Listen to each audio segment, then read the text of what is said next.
Paul versus Fury, the fight that's been dreamed about for at least here in the U.S. to happen.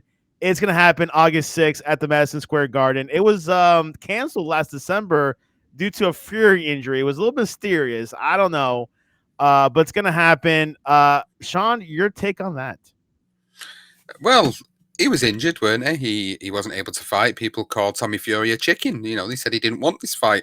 Or maybe he was overlooking Jake Paul a little bit and seeing that Jake Paul seems to be taking his boxing career quite seriously and becoming involved in boxing quite seriously now, that maybe he has overlooked him a little bit and maybe he needed more time for it. Because I've been very vocal about Tommy Fury's boxing career so far. He's more of a reality star than he is a boxer. Unfortunately, his time on the UK show Love Island seems to have been what he's got his notoriety from, as opposed to actually performing in the ring.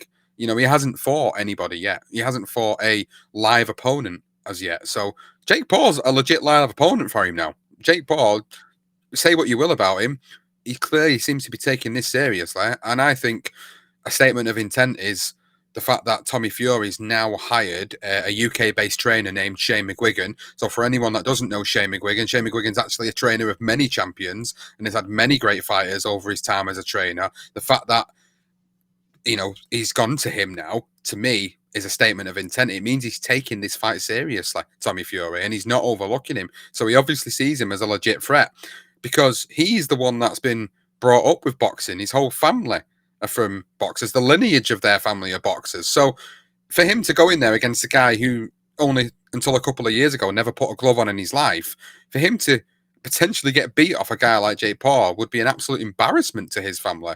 And it'd be an embarrassment in some regards to the sport of boxing, because this is a guy that's come up through the correct lineage and gone through it the correct way. But yet, here's a guy who's just decided throughout his fame that he wants to get involved in combat sports. And so far, he's backing up his words.